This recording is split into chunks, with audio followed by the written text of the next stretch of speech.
Tommy Briggs observó cómo Marcus Johnson descendía de su camioneta y comenzaba a descargar cajas con una eficiencia silenciosa. La expresión de Tommy se tornó más severa. Precisamente ese era el tipo de problema que requería la atención especial de su grupo. La quema cruzada en la propiedad de Marcus, 3 noches atrás, había sido solo una leve advertencia. La manera en que Tommy explicaba el funcionamiento de las cosas reflejaba las prácticas de su rincón en Georgia, pero lo que no podía percibir bajo el comportamiento sosegado de Marcus eran 2 décadas de entrenamiento en la Fuerza Delta, letalidad controlada disfrazada de respetabilidad civil. Cuando el equipo de Tommy rodeó la granja con antorchas, pensaban que estaban infundiendo miedo a otro objetivo fácil. Sin embargo, Marcus Johnson estaba a punto de demostrarles que era la verdadera educación. Antes de continuar, comenta además desde qué parte del mundo estás viendo esto y asegúrate de suscribirte, porque la historia de mañana será una que no querrás perderte. La grava crujió bajo las botas de Marcus Johnson mientras salía de su camioneta negra y examinaba las 47 hectáreas que ahora le pertenecían. Las colinas ondulantes se extendían hacia una hilera de antiguos robles, cuyas ramas formaban límites naturales entre su terreno y las tierras agrícolas vecinas. En el centro, una casa de campo de 2 pisos se alzaba. Su pintura blanca estaba desgastada pero sólida, con un porche envolvente que recibía la luz de la mañana. «Esto estará bien», murmuró mientras sacaba su bolsa de lona militar de la caja del camión. 20 años en Delta y despliegues de fuerza le habían enseñado a valorar la sencillez. 4 paredes, un techo y espacio suficiente para respirar sin que vecinos lo vigilaran por encima del hombro. El viaje desde Fort Bragg lo había llevado a través de pequeños pueblos que se fundían entre sí, pero Millbrook se sentía diferente cuando lo vio por primera vez hace 3 meses. Tal vez fue la forma en que el río Chattahoochee serpenteaba por el valle, o como las montañas se alzaban como muros protectores en la distancia. O quizás solo necesitaba creer que en algún lugar podría sentirse en casa. Marcus caminó el perímetro de su propiedad, anotando líneas de visión y coberturas naturales por costumbre. El viejo entrenamiento permanecía vivo y duro. El vecino más cercano estaba a media milla de la carretera, lo suficientemente cerca para emergencias y lo suficientemente lejos para garantizar privacidad. Perfecto. 1 hora después se dirigió al pueblo para comprar suministros en la calle principal de Millbrook, que parecía una postal de Murphy's Hardware de 1950. Daisy's Diner y el First National Bank se alineaban como fichas de dominó. Banderas estadounidenses colgaban de cada farola y alguien había plantado jardineras a lo largo de las aceras. La campana de Murphy's sonó cuando Marcus entró. Las conversaciones se interrumpieron. 3 hombres en el taller se giraron a mirarlo fijamente. Sus ojos lo seguían mientras avanzaba hacia la sección de herramientas. Al ayudarle a buscar algo, un empleado delgado con cabello canoso mantuvo la voz neutral. Marcus respondió que solo estaba mirando, y escogió un martillo, algunos clavos y una cerradura de pestillo de seguridad, medidas básicas para la protección. En el mostrador, el empleado marcó su número de compras sin mirarlo a los ojos. «Eres el tipo que compró la propiedad de Henderson, ¿verdad?» «Así es, ha estado vacía 2 años desde que el viejo Jim falleció». El tono del empleado daba a entender que eso tenía cierta importancia. «Es una pena verla desocupada». Marcus asintió y pagó en efectivo. Detrás de él, escuchó susurros que no eran tan silenciosos. 47 acres, pagados en efectivo. Según escuché, probablemente dinero de la ciudad. Atlanta, tal vez Birmingham. Me pregunto qué planea hacer con toda esa tierra.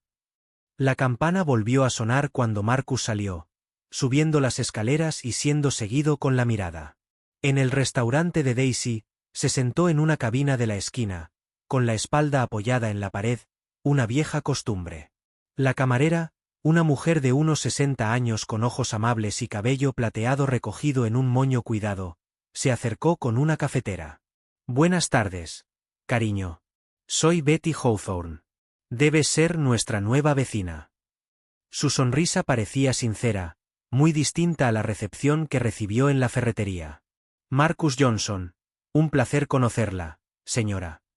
«Oh, mira esos modales. Tu madre te crió bien». Betty le sirvió el café con movimientos eficientes y prácticos. ¿Qué te trae a nuestro pequeño rincón de Georgia? Buscaba silencio. Parece un buen lugar para encontrarlo. La expresión de Betty vaciló, reflejando una mezcla de simpatía y preocupación. Bueno, Millbrook ciertamente lo es la mayor parte del tiempo. Dudó y luego se inclinó más cerca. La gente aquí tarda en abrirse a los recién llegados. No te lo tomes personal. Marcus la miró fijamente a los ojos. Agradezco el consejo.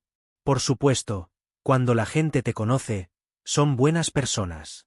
Solo tienes que ponerte en su lugar. La forma en que Betty enfatizó ponerse en su lugar sugería que quería decir más que el simple conservadurismo típico de un pueblo pequeño. Marcus asintió y continuó. Después de almorzar, pasó por la oficina de correos para reenviar su correspondencia. El empleado, un joven con cicatrices de acné, tramitó su solicitud con manos temblorosas. La dirección de reenvío indicaba militar. El empleado leyó el formulario de Marcus y comentó: «Gracias por su servicio. Solo hago mi trabajo. 20 años, dice aquí. Eso es impresionante». Marcus firmó el documento final, listo para probar la vida civil. Al conducir de regreso a casa, notó una camioneta siguiéndolo a distancia. Cuando giró hacia su camino de grava, el vehículo siguió pero a una velocidad que le permitió vislumbrar a dos hombres en el asiento delantero, uno con un teléfono celular en el oído. Esa tarde, Marcus se encontraba en el porche delantero observando la puesta de sol tras los robles. Los grillos cantaban en la oscuridad creciente y en algún lugar lejano un perro ladraba. La paz que tanto buscaba parecía estar al alcance. Desde la copa del árbol, la lente de una cámara captó la luz moribunda enfocando su silueta. Marcus permanecía absorto, perdido en sus pensamientos sobre la vida tranquila que planeaba construir. Mientras tanto, en las sombras, otros planes ya tomaban forma. Marcus estableció su rutina durante la primera semana: entrenamientos al amanecer en su patio trasero, mantenimiento de la propiedad y viajes a la ciudad para adquirir suministros. Mantuvo interacciones breves pero saludó cortésmente a los vecinos que se dignaban reconocerlo. La mayoría no lo hacía. La casa necesitaba reparaciones: tablas sueltas en el porche, un grifo que goteaba y ventanas de la cocina atoradas por años de humedad. Marcus dio la bienvenida al trabajo físico, que mantenía sus manos ocupadas y su mente alejada del peso de la vida civil. El jueves por la mañana, mientras reemplazaba tablas podridas del porche, el coche patrulla del agente Jake Morrison entró por su camino de entrada. Un joven oficial salió ajustándose el cinturón con nerviosismo. «Mañana, señor Johnson, soy el diputado Morrison. Quería presentarme y asegurarme de que se sienta cómodo». Marcus dejó su martillo. «Gracias por pasar, diputado. Todo está bien». Morrison inspeccionó la propiedad, observando las ordenadas pilas de madera y herramientas, y las renovaciones en curso. «El lugar necesita trabajo, pero nada grave». Morrison pateó la grava. «Mire, señor Johnson, sé que la gente aquí puede parecer distante al principio, pero no es personal. Solo necesitan tiempo para acostumbrarse al cambio». La cuidadosa elección de palabras indicaba que no era una visita casual. «Entiendo, diputado, no busco problemas. Estoy seguro de eso, pero si surge algo, cualquier cosa, llámeme directamente». Morrison le entregó una tarjeta con su número personal escrito al dorso. Día o noche. Después de que el agente se fue, Marcus estudió la tarjeta. En su experiencia, cuando la policía ofrece ayuda preventiva, suele significar que esperan necesitarla. Esa misma tarde, a 8 millas de la ciudad, Tommy Briggs golpeó su botella de cerveza contra la mesa de madera llena de cicatrices. El granero abandonado que servía de sede estaba lleno de heno viejo y aceite de motor, iluminado por linternas de camping que proyectaban sombras danzantes en las paredes. 47 acres, justo en el corazón de nuestro condado, y nadie pensó en decírmelo hasta después de firmar la escritura. Tommy se calmó y dijo: «Ray Peters, un hombre delgado con dientes amarillentos. Quizás solo esté de paso. Mucha gente compra propiedades y nunca hacen nada con ellas. ¿Ves su camioneta, su ropa? No es un guerrero de fin de semana que juega a ser granjero. La voz de Tommy se elevó con cada palabra. Este es alguien con recursos, alguien con un plan definido. Frank Miller se movía incómodo en su silla plegable. A sus 52 años, el presidente del banco parecía fuera de lugar entre los demás, con sus pantalones caqui y camisa polo impecablemente planchados. Estoy seguro de que nos estamos enfadando por nada. Un hombre no puede cambiar. Un hombre puede cambiarlo todo. El puño de Tommy golpeó de nuevo la mesa. Así empieza. Primero uno, luego su familia, después sus amigos. Antes de que nos demos cuenta, tendremos un vecindario completamente distinto. ¿Qué propones que hagamos? ¿Qué medidas tomar? Preguntó Carl Dixon, un mecánico del concesionario Ford, con las manos aún manchadas de grasa a pesar de haber fregado. Tommy caminaba de un lado a otro del granero. Propongo que dejemos clara nuestra postura. Que sepan que no es bienvenido. Darle la oportunidad de reconsiderar su inversión. Frank aclaró la garganta. Tommy, debemos ser cautelosos. No podemos atraer la atención de autoridades externas. Mi puesto en el banco. La voz de Frank se cortó. Tu cargo en el banco es justo la razón por la que podemos actuar. Los ojos de Tommy brillaron bajo la luz de la linterna. ¿Crees que ignoro de dónde viene nuestra financiación? ¿Quieres conservarla? Jugando a disfrazarte en tu oficina elegante, fingiendo que no eres uno de nosotros, Frank. Su rostro se endureció. He respaldado esta organización durante 15 años. No lo cuestiones. Mi compromiso es firme. Entonces demuéstralo. Necesitamos enviar un mensaje antes de que este Johnson se sienta demasiado cómodo. Ray Peters se inclinó hacia adelante. ¿Qué tipo de mensaje? Tommy sonrió y su rostro curtido se transformó en algo depredador, de eficacia generacional. Empieza despacio. Hazle saber que lo vigilan. Después, escala hasta que reciba la advertencia clara. ¿Y si no la recibe? Preguntó Carl.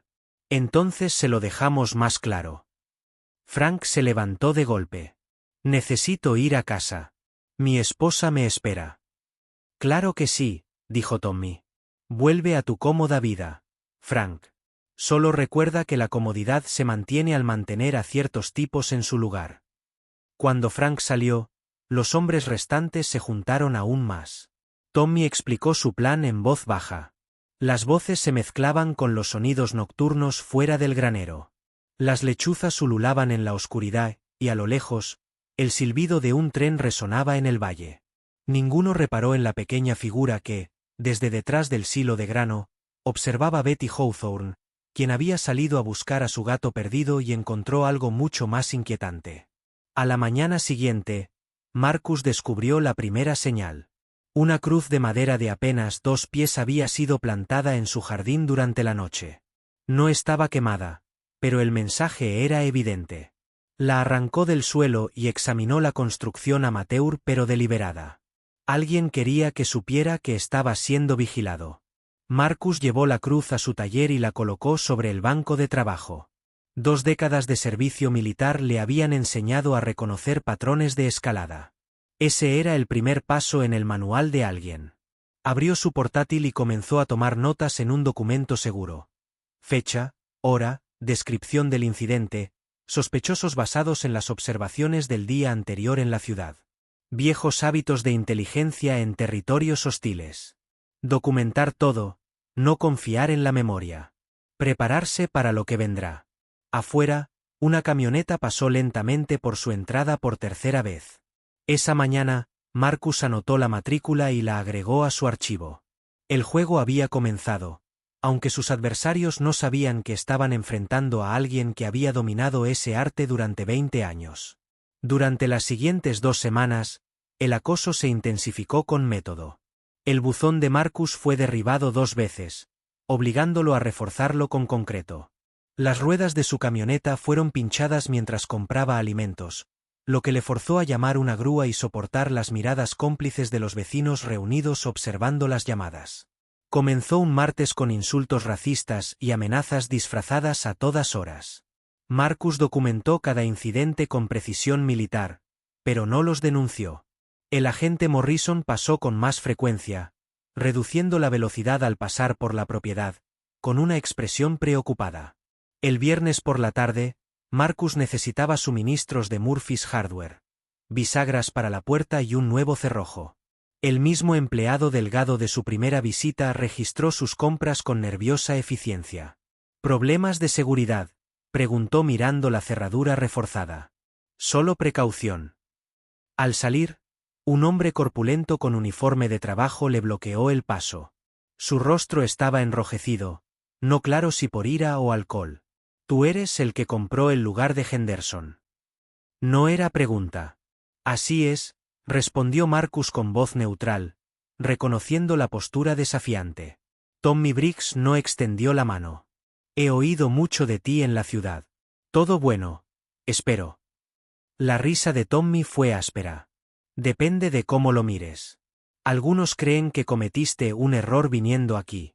Yo creo que quizás serías más feliz en otro lugar». «Estoy muy feliz donde estoy. ¿Y tú?» Tommy se acercó. Marcus percibió olor a cerveza y tabaco.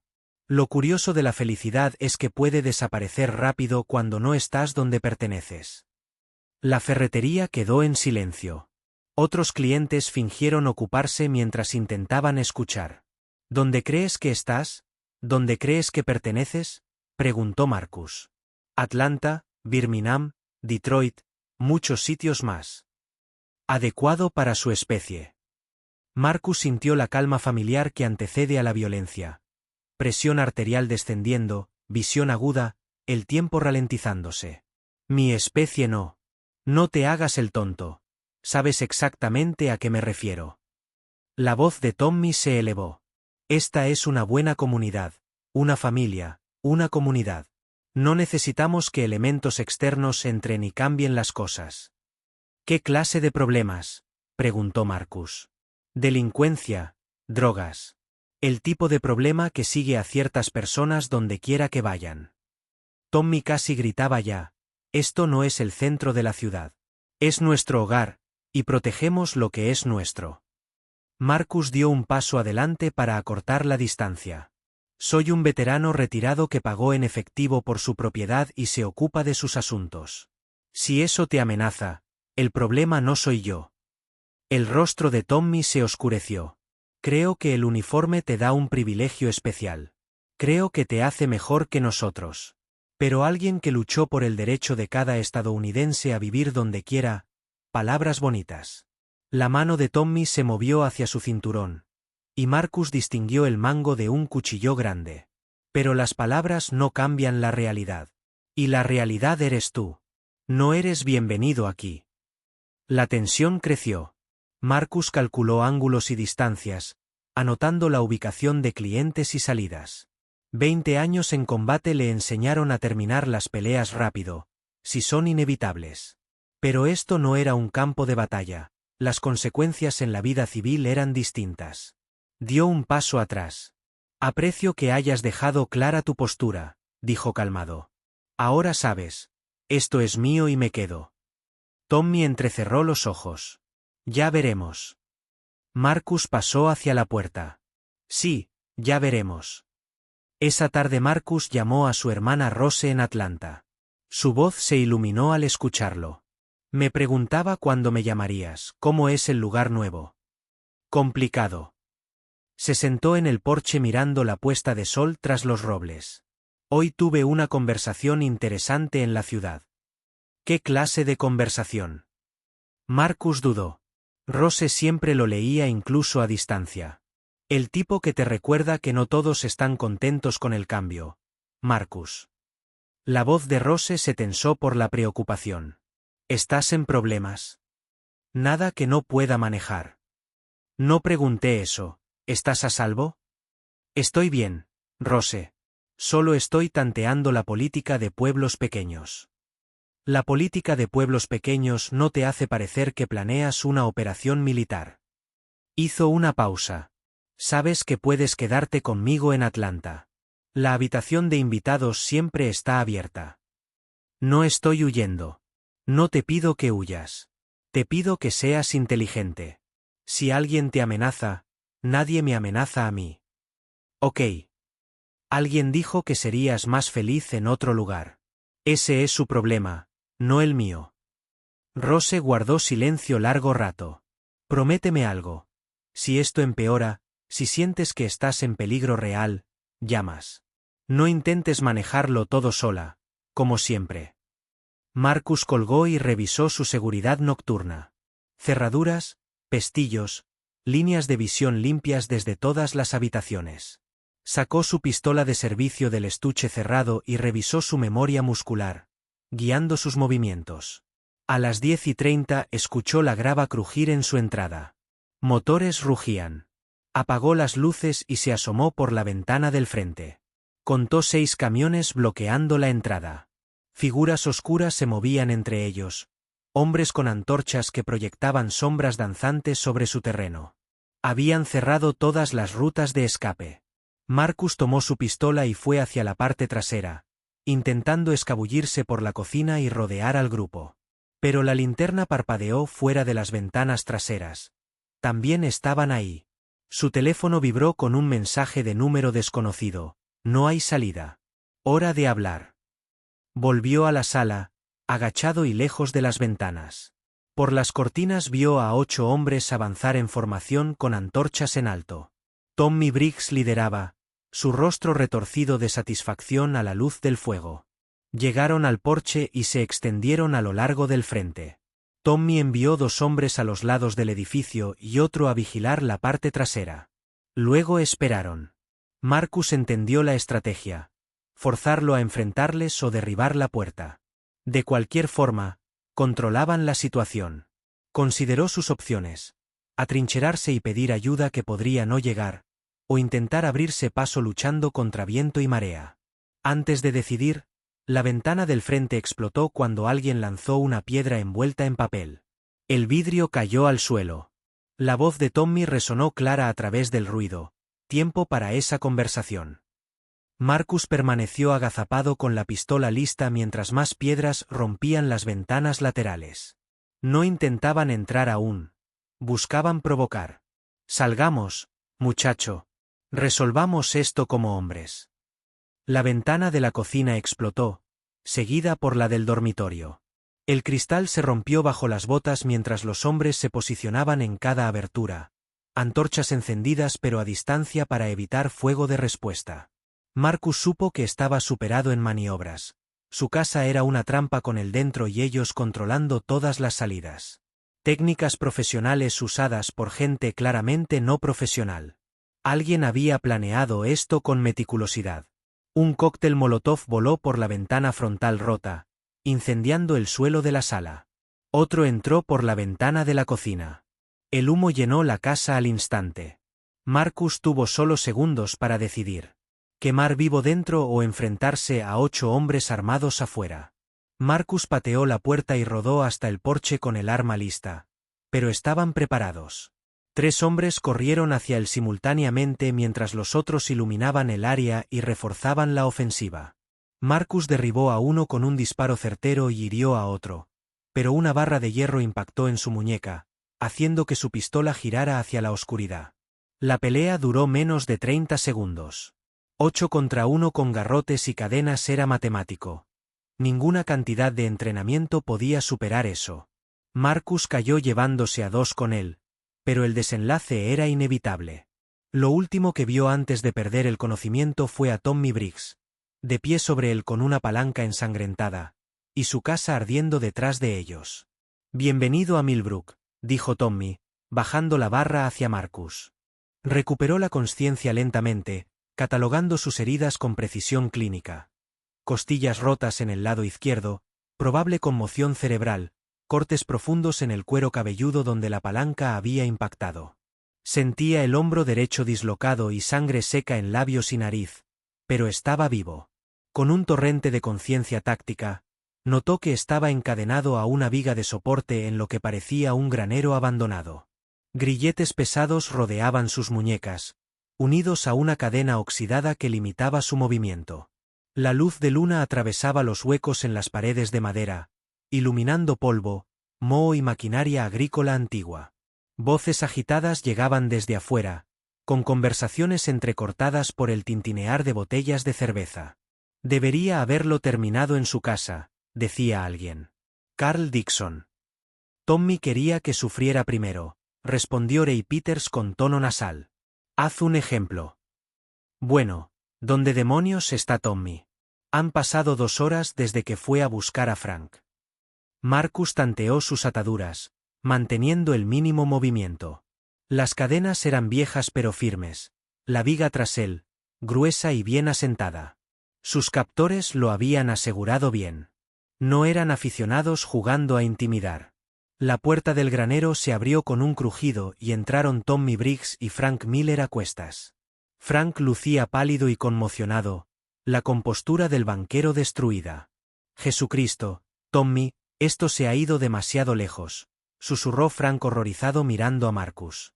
Estamos hablando de secuestro. Cargos federales. Estamos enviando un mensaje que debería haberse enviado hace 20 años, espetó Tommy. ¿Ahora quieres echarte atrás? Tu dinero compró la gasolina que quemó su casa. Frank intentó torturar a Tommy con un golpe en la cara, resonando en el granero. Aceptaste cuando firmaste el primer cheque. ¿Crees que disfrazándote en tu banco elegante finges que no eres parte de esto? Estás dentro, te guste o no, Marcus. Marcus vio a Frank desmoronarse, el instante en que el banquero comprendió que había cruzado una línea irreversible. De partidario reticente a participante activo. Había visto ese miedo en zonas de combate, cuando los hombres hacen cosas que nunca imaginaron posibles. Mira quién está despierto, dijo Tommy al notar los ojos abiertos de Marcus.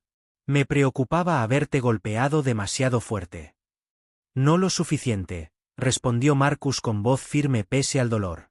Tommy rió. Aún tienes pelea. Me gusta eso. Esto se pone interesante. ¿Qué es esto? Esta educación. Tommy se sentó en una silla plegable frente a Marcus. Creíste que podrías venir aquí y tomar lo que quisieras. Nuestra tierra, nuestra forma de vida. Pero todo tiene un precio. Pagué el mío en efectivo. El dinero no es la única moneda que importa. Se inclinó hacia adelante. Algunas cosas requieren ganarse el respeto que otorga el derecho a llamar un lugar hogar. Marcus probó las cadenas y revisó puntos débiles. La viga era roble macizo, probablemente centenario. Los grilletes, modernos y resistentes, adquiridos específicamente para esto. ¿Cuál es la lección?, preguntó Marcus. Simple. Vete de Millbrook esta noche, no vuelvas nunca, y te dejaremos ir. Quédate. Tommy gesticuló alrededor del granero.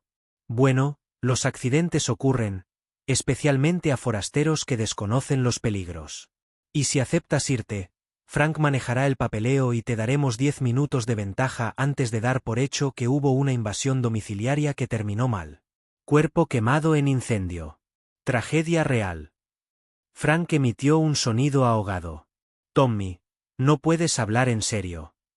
Esto es supervivencia, replicó Tommy con voz peligrosa. ¿Crees que esto termina con un hombre? ¿Que si lo dejamos quedarse, otros no seguirán? En 5 años, nuestros hijos no reconocerán esta ciudad natal. Marcus observó la dinámica. Miedo y culpa distorsionaban decisiones. Frank era el eslabón débil, financista del extremismo desde la seguridad de su oficina, incapaz de enfrentar la violencia. Tommy, el creyente real, convencido de que la causa justificaba cualquier acto. ¿Qué decides, Johnson?, preguntó Tommy. ¿Por las buenas o por las malas? Necesito tiempo para pensar. La risa áspera de Tommy cerró el debate. Se acabó el tiempo. Frank, prepara los papeles. Mientras Frank forcejeaba con un maletín tembloroso, Marcus hizo su movimiento. 2 décadas de entrenamiento en escape y evasión le enseñaron que las cadenas son tan fuertes como su eslabón más débil, generalmente el error humano. Los grilletes estaban bien asegurados, pero la cadena estaba pasada por un perno de ojo viejo y oxidado en la viga, debilitado por décadas de humedad. Marcus había ido aflojando el perno con micromovimientos durante la conversación para enfatizar el punto de conexión. Cuando Tommy se giró para revisar el papeleo, Marcus lanzó todo el peso de su cuerpo contra la cadena. El perno crujió y se soltó, enviándolo hacia adelante con 6 pies de cadena aún atados a sus muñecas. «Está libre», gritó Ray Peters desde la puerta. Marcus balanceó la cadena como un mayal, derribando a Carl Dixon con un golpe en el pecho. Tommy se lanzó con un cuchillo, pero Marcus atrapó su brazo y le clavó la rodilla en el plexo solar, doblándolo. Frank gritó y corrió hacia la puerta, pero Ray Peters ya estaba ahí con una escopeta. «Nadie se mueve». Marcus congeló la cadena en sus manos, jadeando junto a Tommy. 4 contra 1, y todavía tenían armas. Pero ahora él no estaba encadenado y las probabilidades mejoraron drásticamente. «La cadena es segura», ordenó Ray con voz temblorosa. Marcus sonrió frío. «Pero primero debes saber algo. No soy una víctima más que puedas intimidar». Su voz bajó a un susurro mortal. «Soy operador de Delta Force con 20 años cazando a gente como tú. Sé quién eres, dónde vives y de qué eres capaz». El granero quedó en silencio salvo por la respiración entrecortada de Tommy. «Esto es lo que va a pasar», continuó Marcus. «Esta noche me voy, y después les mostraré qué es la verdadera educación».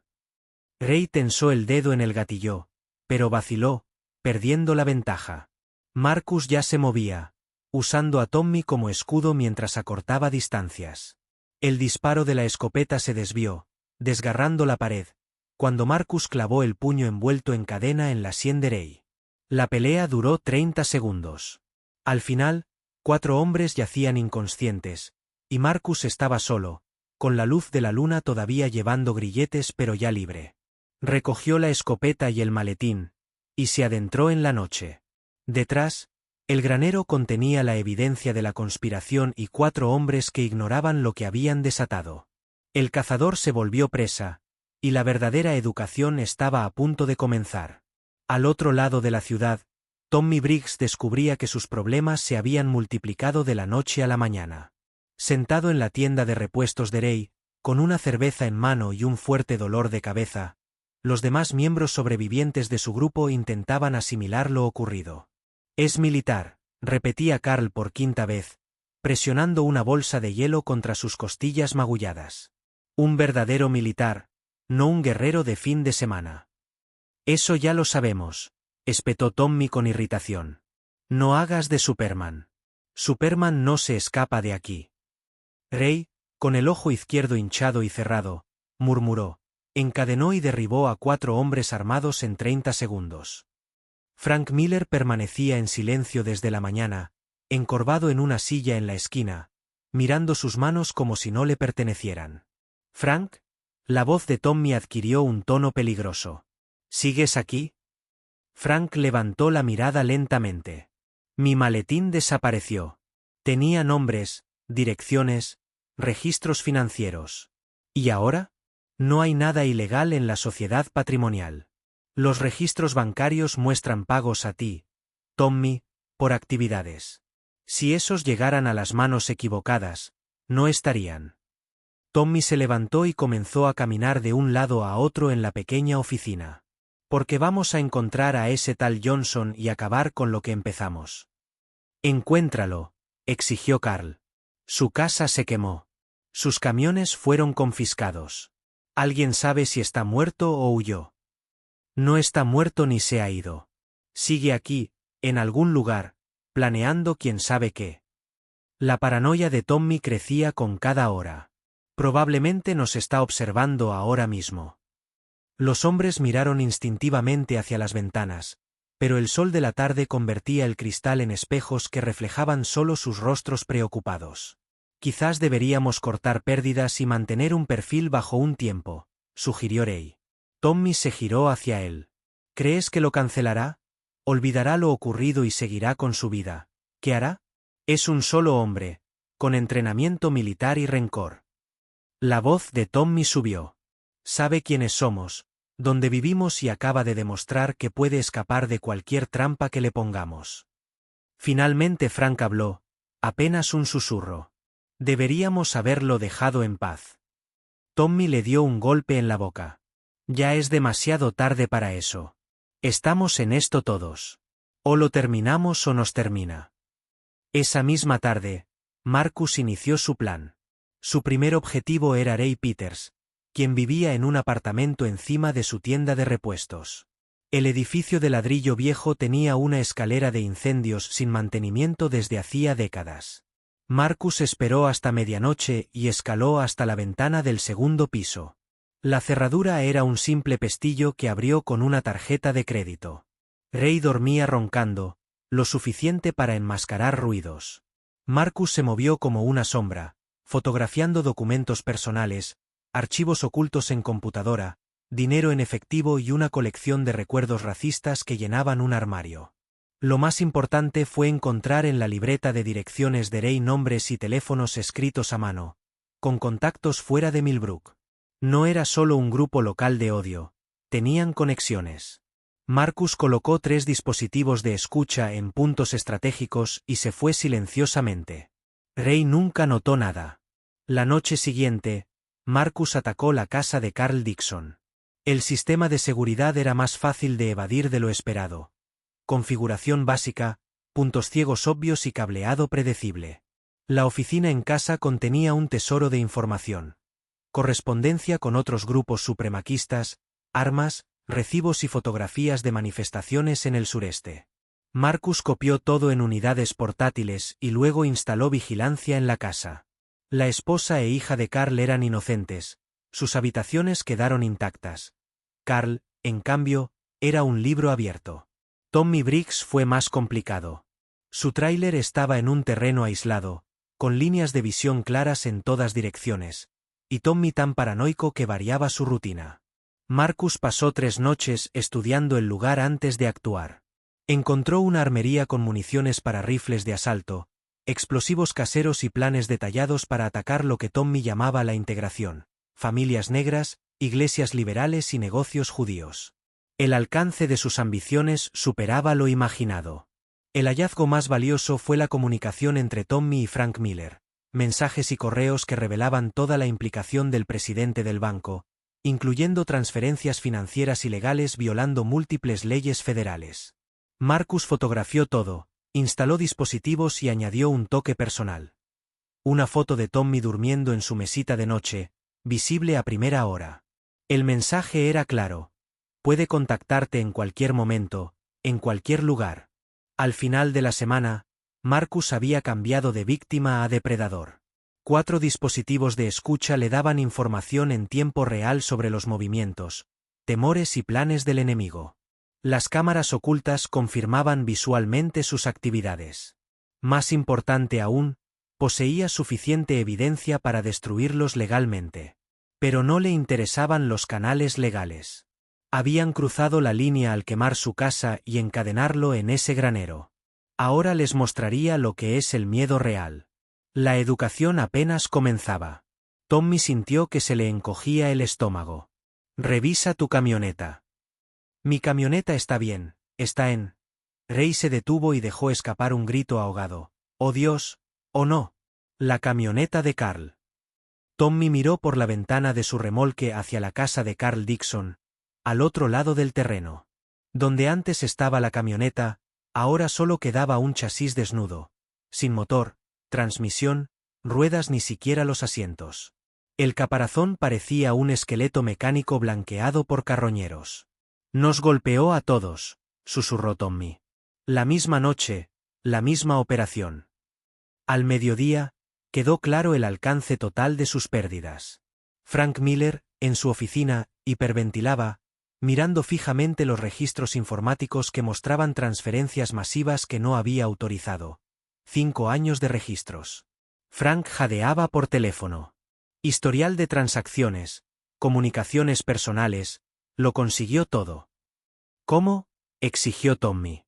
No sé cómo. Los registros muestran que salió de mi terminal en horario de trabajo, pero yo estaba en reuniones. La paranoia de Tommy se tornó en rabia. Nada es imposible para este tipo. Hemos estado a la defensiva mientras él nos da vueltas. Si esto llega a las autoridades federales, estamos muertos. El cargo mínimo podría ser terrorismo doméstico. Su voz se volvió mortalmente calmada, señal de que no tenían nada que perder. Carl Dixon llegó al tráiler de Tommy 20 minutos después, con el rostro pálido por la sorpresa. Mis vecinos preguntan por el camión. Escuché maquinaria a las 3 de la madrugada. Pensé que era obra en la carretera. Rió amargamente. Este tipo tiene equipo profesional de entrenamiento militar y nos hace ver como aficionados. Porque lo somos, dijo Frank al aparecer en la puerta, despeinado y descompuesto. Somos mecánicos y comerciantes jugando a soldados contra un soldado de verdad. Tommy le dio un golpe en la boca. Cállate. No me callaré. Esto superó todo lo que imaginé. Necesitamos reducir pérdidas y correr o escondernos. Espero que no entregue la evidencia al FBI. La voz de Tommy se elevó a gritos. ¿Crees que olvidará lo que hicimos y seguirá con su vida? El tráiler quedó en silencio, solo con el zumbido del aire acondicionado. Ri finalmente habló. ¿Qué sugieres? Dejar de reaccionar y empezar a actuar. Dejemos de permitirle marcar las reglas. Tommy sacó un mapa detallado del condado. Tiene que estar cerca. No puede haber ido lejos sin transporte. Ha estado demasiado activo para operar desde fuera. ¿Quieres cazarlo? Preguntó Carl con nerviosismo. Cazar a un operador de Delta Force es suicidio, tal vez. Pero es mejor que esperar a que el FBI derribe nuestras puertas. Tommy extendió el mapa sobre la mesa de la cocina. Quemó su casa, le confiscaron los camiones. ¿Dónde se esconde? ¿En un motel? ¿En un camping? Frank negó con la cabeza. Esto es una locura. Deberíamos contratar abogados, no planear una operación militar. ¿Con qué dinero? ¿Crees que tu banco te seguirá pagando cuando esto salga en noticias? ¿Crees que alguno tendrá vida normal después de esto? La realidad se cernió sobre ellos como un sudario. Su líder era cierto, no había vuelta atrás. Marcus Johnson había destruido sistemáticamente su organización, seguridad y futuro en una noche. Entonces, ¿cuál es el plan? Preguntó Ri en voz baja. Tommy trazó rutas en el mapa. Conocemos sus patrones. Nos observa, por eso debe estar dentro del rango de vigilancia, probablemente usando el bosque estatal como cobertura. Cabañas de caza abandonadas allí arriba. Su sonrisa era fría. Y cuando lo encontremos, terminamos lo que empezamos en ese granero. Pero esta vez no tomamos prisioneros. Carl tragó saliva. Tommy, si hacemos esto, si lo matamos, ya somos asesinos según la ley. Secuestro, asalto, incendio, cruzar esa línea hace días. Tommy dobló el mapa. La única pregunta es si caemos luchando o mendigando. Los cuatro se miraron, reflejando desesperación en rostros familiares. Estaban acorralados, donde la violencia parecía la única opción, justo lo que Marcus quería que creyeran. El viento irrumpió en Millbrook con un silencio ominoso que negaba la tormenta que se avecinaba. Tommy Briggs estaba en el centro de un pueblo transformado en escenario de la mayor concentración de extremistas armados vista en décadas. 37 hombres de 4 estados respondieron a su llamada y convirtieron un almacén abandonado de granos en un centro de mando improvisado. Arriba, ordenó Tommy a la multitud reunida. Esto ya no es solo un hombre. Es un mensaje. No nos doblegamos ante la intimidación federal. Los hombres asintieron, miembros locales, milicianos y operadores independientes que habían viajado toda la noche. Traían un arsenal que envidiarían muchas unidades militares. Rifles de asalto, equipo táctico, visión nocturna y munición para un ataque prolongado. Carl Dixon observaba al borde del grupo, pálido ante la magnitud de lo que había ayudado a desencadenar. La escuela de mi hija está a 2 millas de aquí, dijo.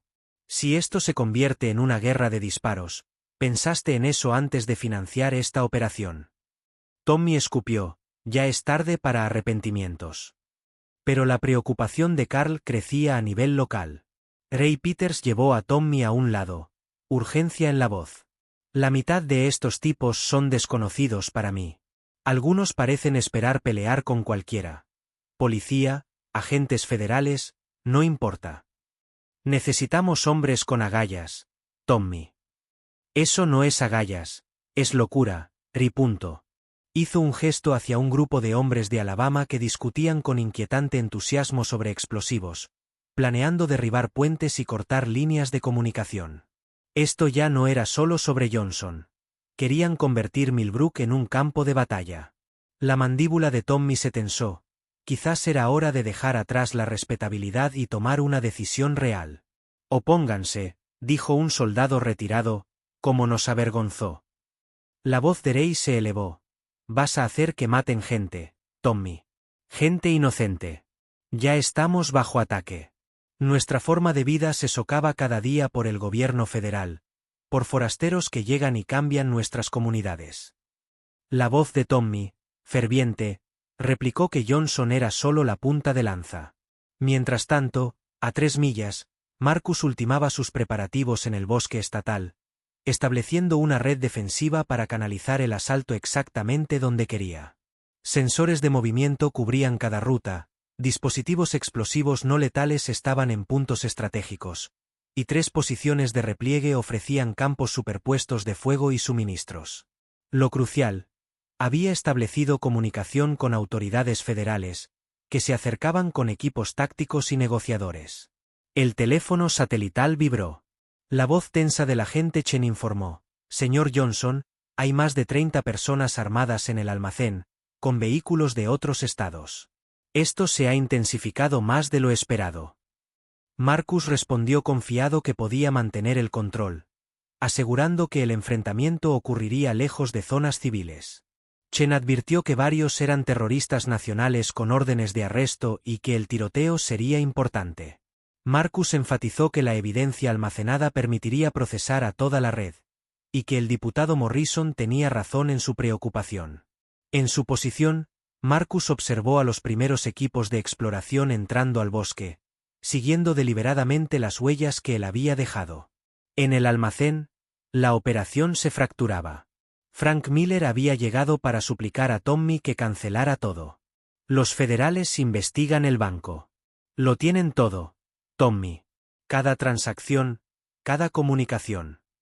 Tommy, agarrando a Frank por la camisa, le recordó que todo empezó con el primer cheque y que no podía echarse atrás ahora.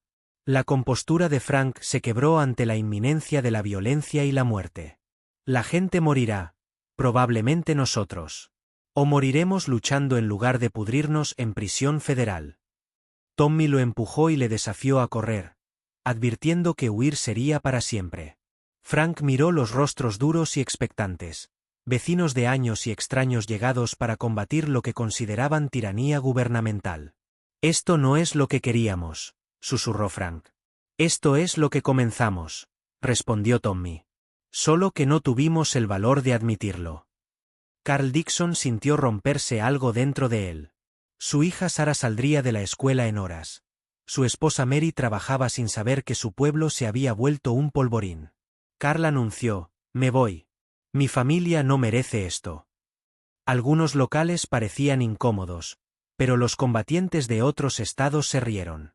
Hombre de familia, acobárdate, gritó uno de Tennessee. Carl, con el rostro sonrojado, respondió firme: mi hija importa. Más que tu causa, replicó otro. Tommy advirtió que sin una posición firme, su hija crecería en un país irreconocible. Pero corre a casa, escóndete detrás de tu familia mientras otros hacen lo necesario. La presión psicológica funcionaba. Vergüenza y presión de grupo mantenían a raya a los hombres, pero las grietas aparecían. Los locales dudaban mientras agitadores externos presionaban por violencia máxima.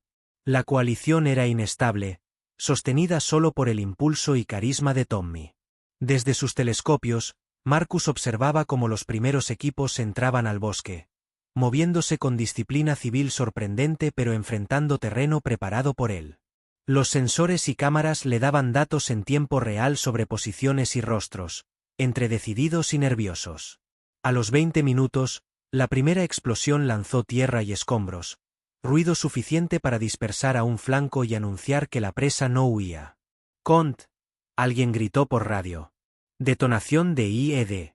No hay víctimas, pero nos disparan». Marcus no disparaba. Era pánico controlado, para que desperdiciaran munición mientras él marcaba el ritmo. Tommy calmó la radio. «Es un hombre con bombas caseras. Manténganse en formación». Pero la línea ya se deshacía mientras buscaban refugio de un enemigo invisible. El grupo de Alabama empujó demasiado adelante, ansiosos por contacto, mientras los locales se quedaban atrás, conscientes de que no era una simple cacería humana. Marcus activó una segunda carga en un cuello de botella natural, añadiendo destellos para simular múltiples tiradores en altura, creando confusión y superposición de informes. Estamos atrapados en fuego cruzado. La voz de Tommy transmitía tensión, ordenando disciplina mientras la formación se desacaba. Los hombres disparaban a posiciones vacías mientras Marcus los observaba desde 600 yardas con mira telescópica. Tenía tiro limpio a Tommy y podría acabarlo con un disparo, pero eso lo convertiría en asesino, no defensor. Necesitaban enfrentar justicia en tribunales, no en tumbas. Marcus conectó su radio a la frecuencia enemiga. Aquí Marcus Johnson. Están superados en número, armamento y posición. Última oportunidad para rendirse. La respuesta fue una lluvia de disparos al aire, revelando posiciones y desperdiciando munición en el bosque. En el puesto de mando, Frank Miller escuchaba con horror el tráfico radiofónico. Lo que comenzó como cacería humana degeneraba en tiroteo continuo contra un operador omnipresente. Tommy los llamó otra vez. Frank suplicó, «Esto es una locura. Los está desmantelando». «Cállate, Frank. Lo tenemos inmovilizado, está corriendo en círculos». Carl Dixon, junto a Frank, escuchaba pálido los informes de pánico por radio. «El equipo de Rey está disperso. Los de Alabama están perdidos». Y eso es solo el inicio. Minutos después, Frank advirtió que se reagruparían, aunque su voz carecía de convicción. ¿Lo harían? ¿Seguirían lanzándose contra las trampas hasta que alguien muriera? La pregunta quedó suspendida en el aire, justo cuando otra explosión resonó en el bosque, seguida de una charla radiofónica confusa sobre múltiples contactos y posiciones defensivas sofisticadas. En lo profundo del bosque, Marcus ejecutó su retirada de combate tal como había planeado.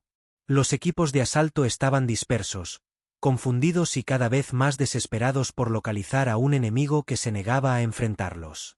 Desató su tercera carga cuando el grupo de Tennessee intentó flanquear su supuesta posición, para luego desplazarse a su segunda posición preparada a 500 yardas al norte. Los sensores de movimiento mostraron los intentos del enemigo de coordinarse, pero su desconocimiento del terreno jugaba en su contra. «Se está moviendo hacia el norte», informó Tommy con urgencia en la voz. «Equipos 4 y 5 se interceptan.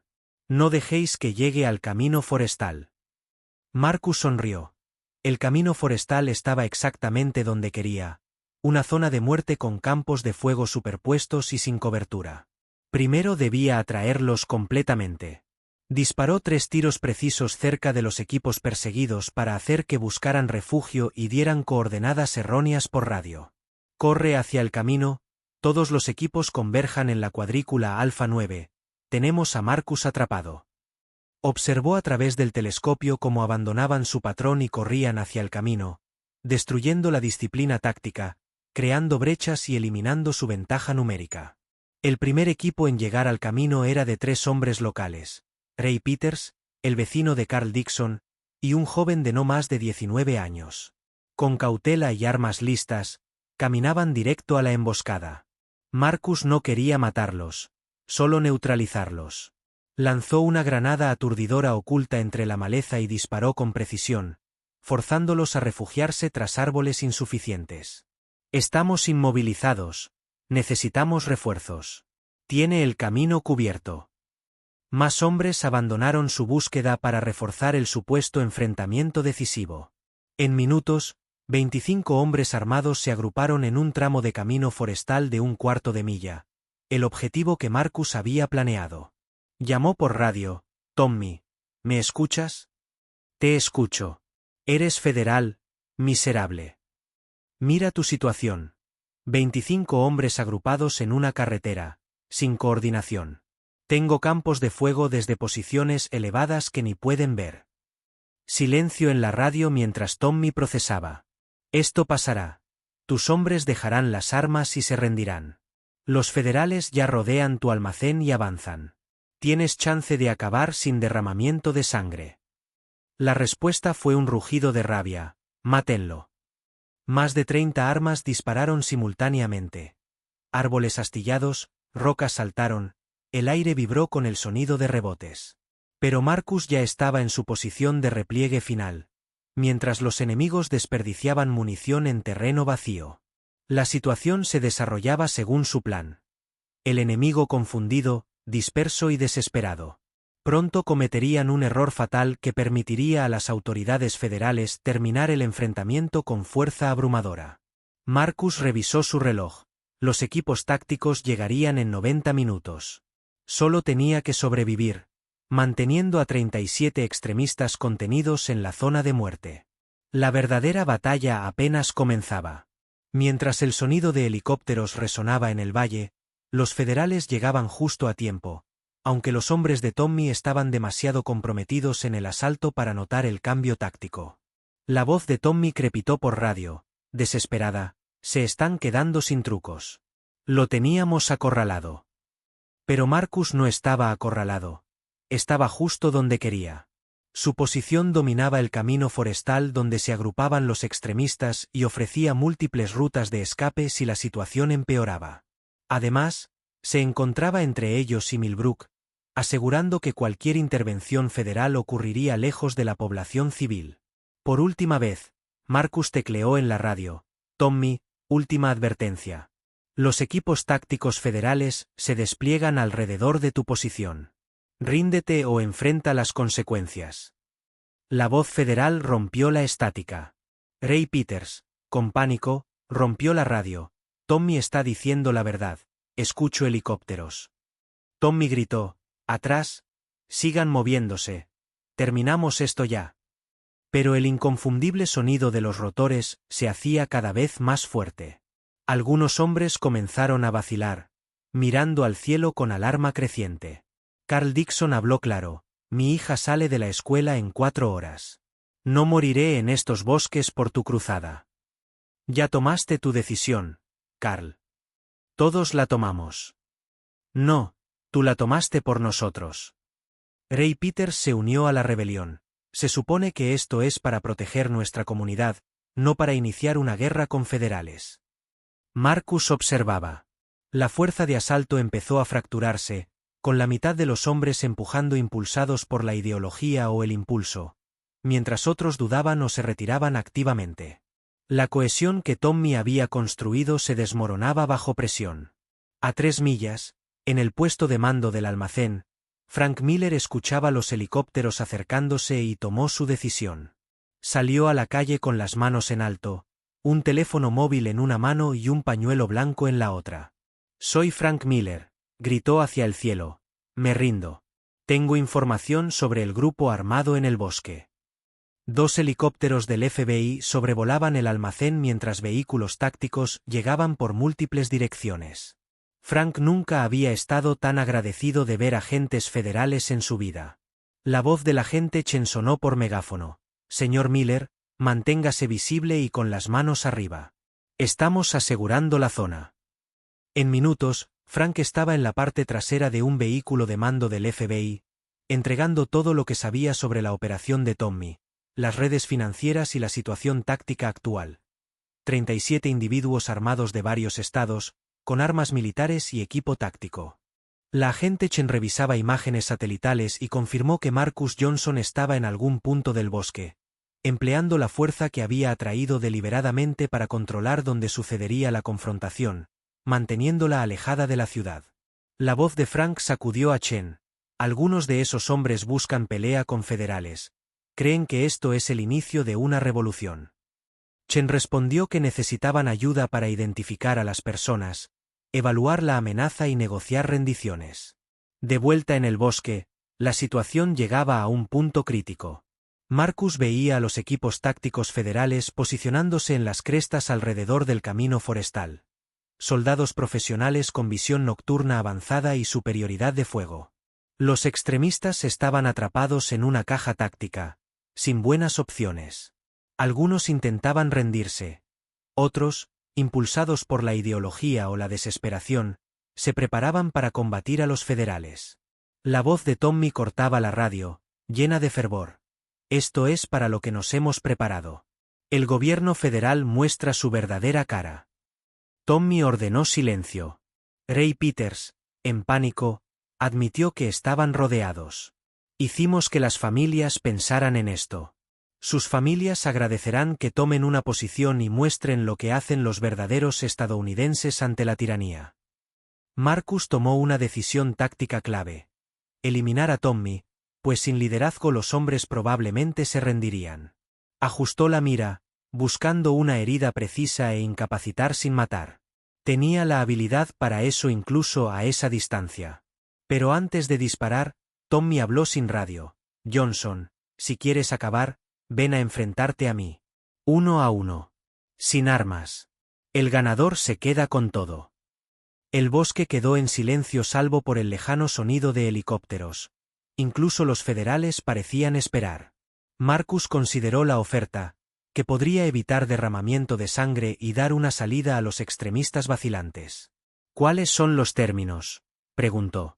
Marcus respondió, tú y yo, cuerpo a cuerpo, sin armas. Si ganas, mis hombres se rinden. Si gano, todos nos vamos. Tommy, no, gritó Ray Peters. Esto no es una película. Ríndete.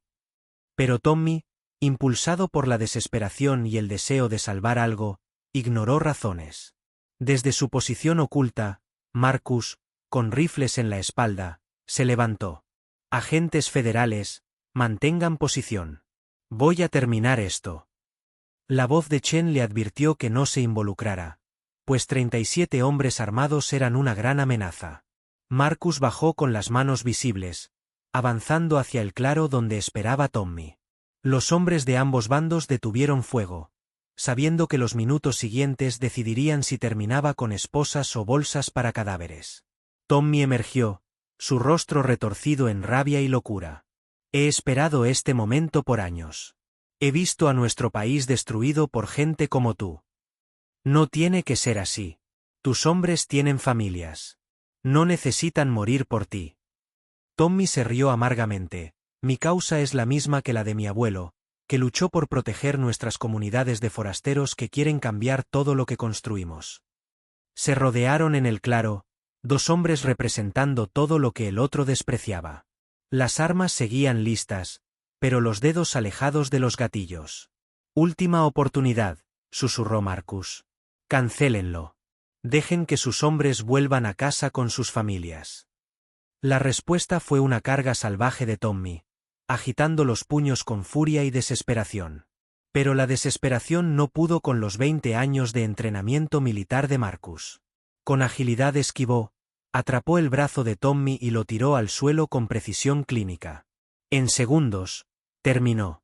Tommy yacía inconsciente, mientras sus seguidores observaban en un silencio atónito. Está terminado, anunció Marcus al bosque. Suelten sus armas y ríndanse. Nadie más tiene que salir herido. 1 a 1, los rifles cayeron al suelo y los hombres alzaron las manos. El gran asalto había concluido no con un enfrentamiento épico, sino con la sencilla realidad de que habían sido superados desde el principio. Los agentes federales se movilizaron para asegurar la escena, y Marcus finalmente pudo respirar. Las consecuencias inmediatas se desarrollaron con la precisión de una operación federal orquestada. Desde el borde del claro, Marcus observó cómo 37 hombres eran registrados y subidos a vehículos. Algunos encorvaron los hombros en silencio, rendidos. Otros mantuvieron posturas desafiantes, aún convencidos de la justificación de su causa. El agente Chen se acercó a Marcus. Señor Johnson, necesitamos un informe completo. Usted logró, sin ayuda, desmantelar una red terrorista doméstica regional sin precedentes. No lo hice solo, respondió Marcus. Ellos hicieron la mayor parte del trabajo. Solo les di cuerda suficiente. Su evidencia es extraordinaria.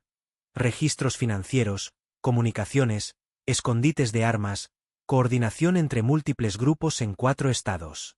El Departamento de Justicia la llama la mayor causa por terrorismo interno en el sureste en 2 décadas.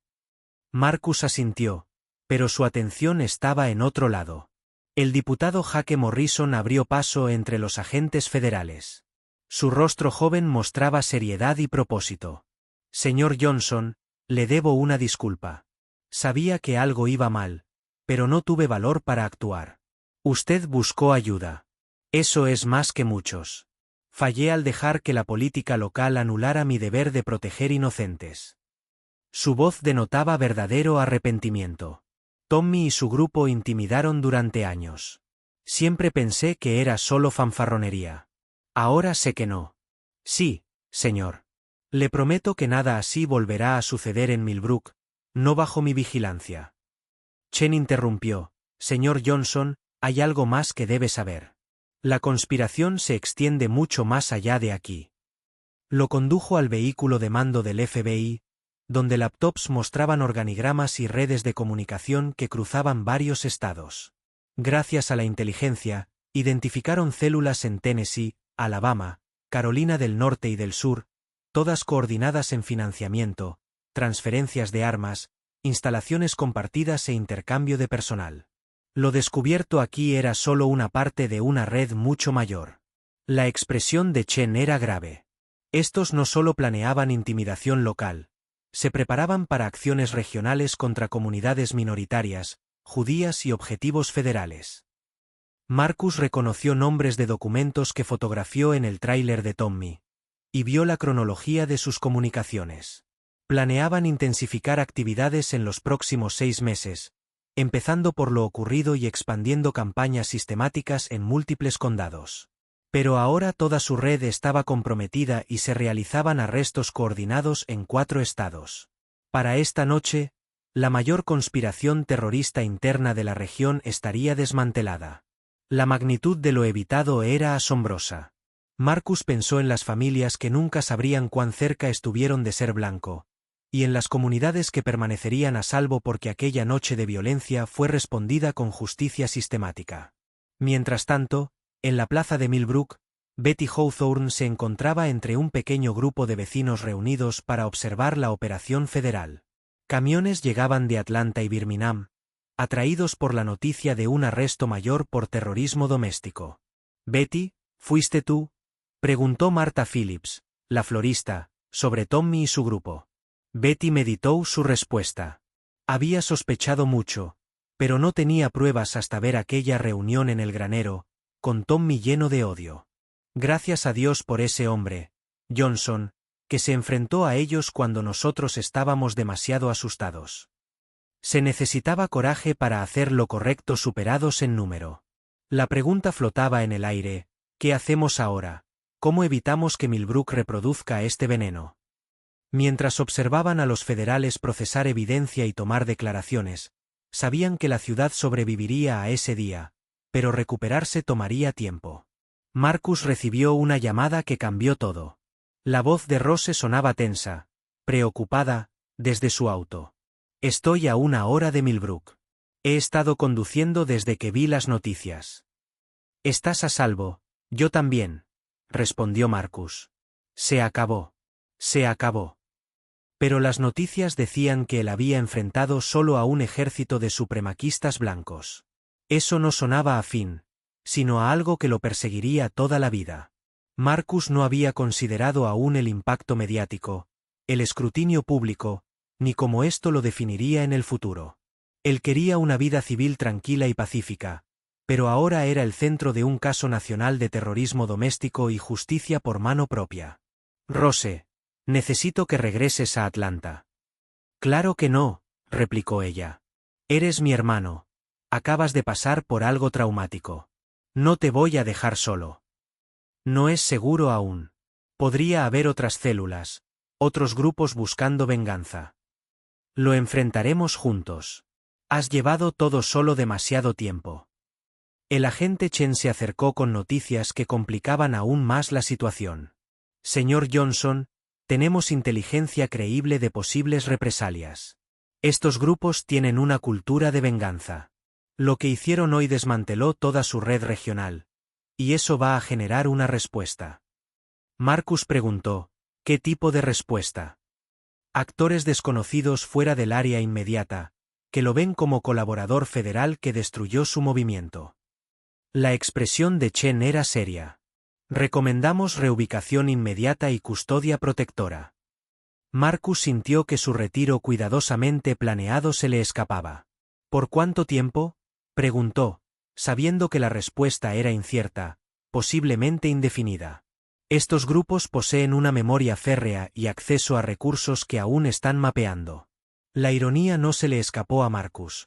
Había luchado por vivir en paz en Millbrook, y ahora su victoria implicaba que no podría habitar allí con seguridad.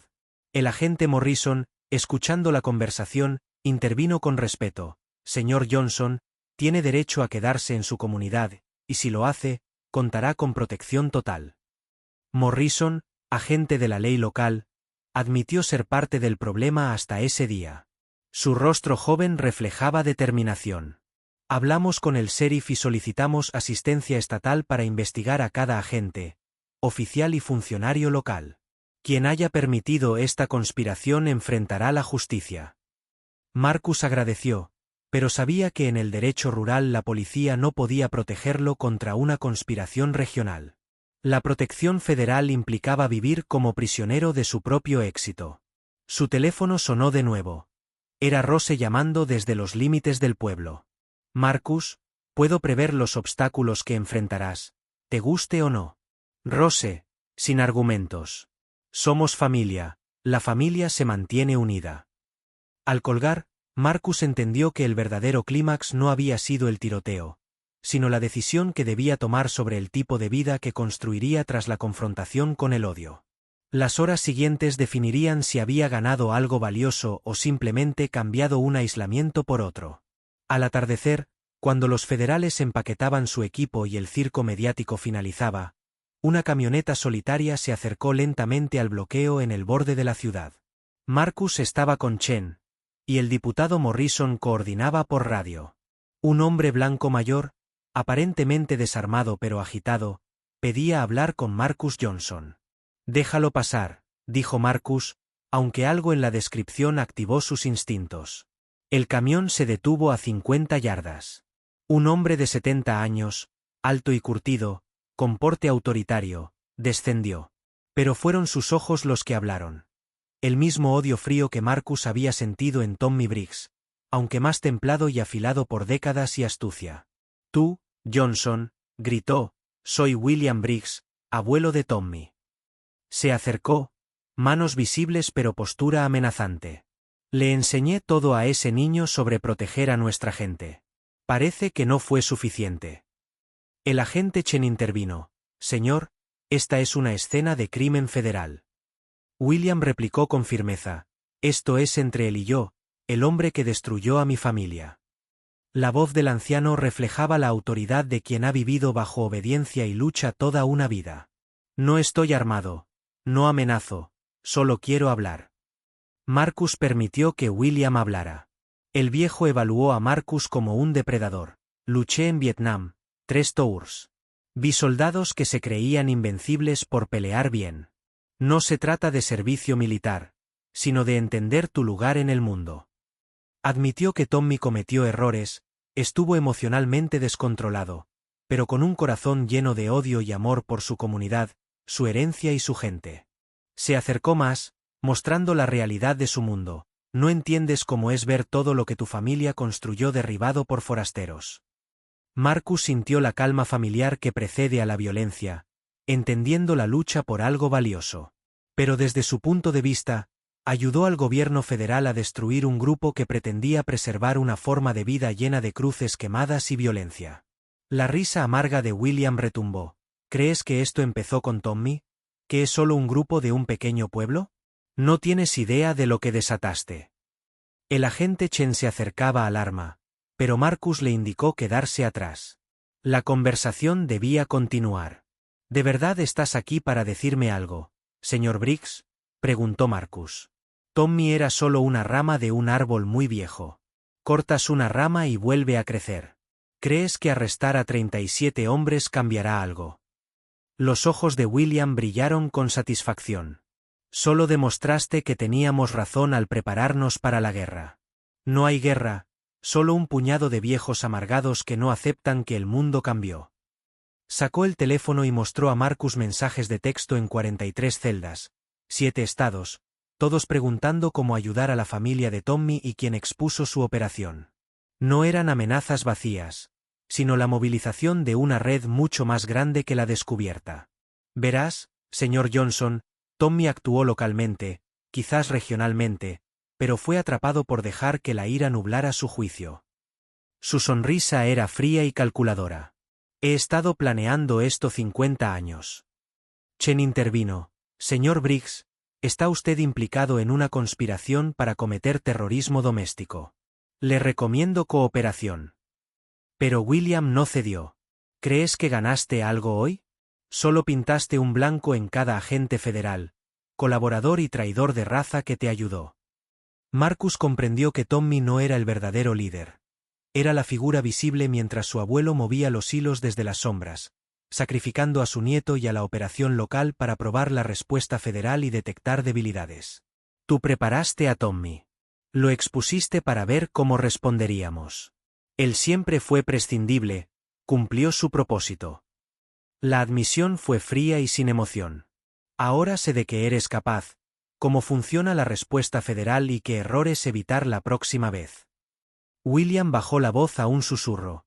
Asumiste que esto era proteger territorio de forasteros. Nunca se trató de Millbrook. Esto fue reclutamiento, radicalización y prueba de que el gobierno usará fuerza abrumadora contra blancos organizados. Señaló los vehículos, helicópteros y la respuesta masiva. ¿Sabes cómo lo ven los simpatizantes en la región? ¿Cuántos indecisos has empujado a nuestro lado? La dramática respuesta federal, aunque necesaria, sería propaganda para todos los grupos extremistas del sureste. Pero William añadió, me diste algo aún más valioso. Me diste a ti, señor Johnson, el colaborador federal que destruyó una organización patriota y mató a hombres blancos defendiendo su comunidad. Su sonrisa fue triunfante. Serás nuestro cartel, nuestro niño símbolo. Cada vídeo, propaganda y llamada a las armas llevará tu historia. Chen interrumpió. Señor Briggs, queda usted arrestado por conspiración. William, burlón, levantó las manos. Me rindo. No amenacé ni rompí ley alguna. Solo soy un abuelo afligido compartiendo su perspectiva. Marcus comprendió la trampa. William no era solo un organizador regional, sino un estratega que convirtió su derrota en herramienta de reclutamiento para su causa. Cada arresto de hoy alimentaría esa narrativa. Generaría simpatía. Cada agente federal involucrado se transformaría en un blanco. Todo éxito táctico se reinterpretaría como opresión gubernamental. Vas a pasar el resto de tu vida mirando por encima del hombro, advirtió William a Marcus. No por amenaza concreta, sino porque se había convertido en un símbolo, y los símbolos atraen a quienes toman su ideología con fanatismo. ¿Amenaza? No. Predicción basada en 50 años observando estos fenómenos. William se volvió hacia su camión. Disfrute de su protección federal, señor Johnson. La va a necesitar. Marcus se alejó, sintiendo el peso de una victoria incompleta. Habían ganado la batalla, pero posiblemente perdido la guerra. El arresto de Tommy convertiría a mártires. La respuesta federal generaría reclutas. En las sombras, enemigos inteligentes ya adaptaban sus estrategias. El teléfono de Chen vibró con informes. Señor Johnson, estamos interceptando conversaciones en múltiples canales. Grupos discuten sobre usted como objetivo prioritario. Esto escala más allá de lo previsto. Marcus miró hacia la ciudad, donde Rose lo esperaba en el restaurante de Betty Hawthorne. Ella había conducido 8 horas para verlo a salvo y victorioso. En cambio, lo hallaría atrapado en una guerra recién iniciada. La verdadera cuestión no era si había ganado o perdido, sino si valió la pena pagar el precio de la victoria. 6 meses después, Marcus permanecía en el porche reconstruido de su casa rural, viendo a su sobrino y sobrina perseguir luciérnagas en el patio. Rose preparaba la cena en la cocina. La casa lucía diferente. Ventanas reforzadas, sistemas de seguridad mejorados, líneas de visión claras en todas direcciones, pero seguía siendo su hogar. Marcus observó a Jamal, de 8 años, sosteniendo un frasco con 3 luciérnagas titilando. Las atrapaste rápido, amigo. Solo recuerda dejarlas ir antes de dormir. Rose apareció en la puerta, secándose las manos con un paño. La cena está lista. Y sí, preparé suficiente para Betty cuando llegue. Marcus sonrió. Betty Hawthorne se había vuelto visita habitual, trayendo guisos y chismes por igual, y actuando como puente entre Marcus y la comunidad, ayudando a cerrar la brecha que la confrontación con extremistas había abierto. ¿Hay buenas noticias del agente Chen?, preguntó Rose. Marcus sacó su teléfono. William Briggs había sido arrestado esa mañana. Resultó que sus 50 años de planificación no eran tan sofisticados como creía. Rose abrió los ojos con sorpresa. El anciano había cometido el error común a todo extremista: subestimar la inteligencia federal. Mientras él planeaba reclutar y planear represalias, el FBI monitoreaba cada comunicación, transacción financiera y reunión. Marcus revisó los informes de Chen. Toda la red había sido desmantelada, 43 células en 7 estados, evidencias que conectaban todo. La estrategia de William resultó ser una conspiración mal asegurada que se deshizo en 6 meses. Esa tarde, Betty Hawthorne llegó al porche con su energía habitual y una cubierta. Todos escucharon las noticias. Ese anciano fue arrestado. El sheriff Morrison dijo que tenían pruebas suficientes para acusarlo de sedición. Rose comentó: Betty, te ves más alegre que nunca. Ese hombre envenenó este condado durante 50 años. Su padre, su hijo, y crió a Tommy para continuar la tradición. Sentados alrededor de la mesa, la conversación volvió a los arrestos y chismes del pueblo. Betty reveló: el FBI leyó sus correos antes de enviarlos. Usaba la misma app cifrada que otros extremistas. Bien podría haber publicado sus planes en Facebook. Marcus asintió y añadió: Chen me dijo que la respuesta federal generó el efecto contrario al esperado. La mayoría no quiere unirse a grupos destruidos por la policía. Cuando vieron a la tripulación de Tommy arrestada, supieron que no valía la pena el riesgo. Betty rió: se lo merece. Siempre se creyó el más listo de la sala. Nunca pensó que los federales fueran más astutos que los pequeños extremistas del pueblo. Después de cenar, Marcus y Rose se sentaron en el porche mientras los niños jugaban dentro. La noche era tranquila, pero Rose seguía preocupada. ¿Qué te pasa? ¿Te molesta algo?, preguntó Marcus. Pienso en lo que dijo ese anciano, sobre que te convertirías en un símbolo para extremistas. Rose abrazó las rodillas. ¿Te preocupó que tuviera razón? Sí. Los primeros meses me pregunté si empeoré las cosas. Marcus señaló las luces lejanas de la ciudad. Chen me mostró algo que cambió mi perspectiva: las estadísticas de delincuencia no solo en Millbrook, sino en toda la región. Los crímenes de odio han bajado un 60% desde las detenciones. El reclutamiento extremista está en mínimos históricos. Incluso los grafitis y vandalismo contra minorías disminuyeron. Su voz mostraba una satisfacción silenciosa. Cuando se desmantela el liderazgo y se demuestran consecuencias, la mayoría busca otros pasatiempos. Los verdaderos creyentes siempre existen, pero sin organización ni redes financieras como las que William construyó. Son solo individuos furiosos gritando en el vacío, no grupos planeando ataques. Betty emergió de la cocina. Debo irme, pero antes quiero contarte algo. ¿Qué pasa? Mi nieta empieza la universidad el mes que viene, con beca completa en ingeniería en Georgia Tech. La emoción inundó su voz. Me dijo que nunca pensó que podría estudiar ingeniería porque no era para chicas como ella. Pero al verte, luchando sin dejarte intimidar, tuvo el valor de postularse. Betty se secó las lágrimas. Esa es la verdadera victoria. No solo detienes a los malos, sino que inspiras a los buenos a ser valientes. Tras despedirse, Marcus quedó solo en el porche, procesando las revelaciones del día. William Briggs se había equivocado en todo. Su supuesta brillantez estratégica, la seguridad de su red, su comprensión de cómo reaccionaría la gente común a la violencia, todo resultó ser fanfarronería vacía de alguien cuyo tiempo había pasado. Su teléfono vibró con un último mensaje del agente Chen: red desmantelada. 127 arrestos en 7 estados. Activos financieros incautados. William Briggs enfrenta cadena perpetua. Amenaza hacia usted reducida al mínimo. Bien hecho, señor Johnson. Marcus sonrió y apagó el teléfono. Mañana traerá nuevos desafíos, pero serán desafíos normales. Reparaciones, visitas familiares, participación comunitaria. La amenaza existencial que pendía sobre Millbrook durante décadas había desaparecido. A lo lejos, el silbido de un tren resonó por el valle, el mismo que le dio la bienvenida a Marcus 8 meses atrás. Pero todo había cambiado. La ciudad había sido puesta a prueba y emergía más fuerte. La comunidad enfrentó sus demonios y eligió un mejor camino. Marcus encontró algo inesperado en la vida civil: propósito, familia y paz genuina. Las luciérnagas que su sobrino había atrapado parpadearon en el frasco sobre la barandilla. Marcus abrió la tapa silenciosamente, viendo cómo volaban de regreso a la oscuridad, reuniéndose con sus familias. Algunas cosas pertenecen al exterior, a la luz donde todos las ven. Y algunas viejas mentiras mueren finalmente expuestas a la verdad.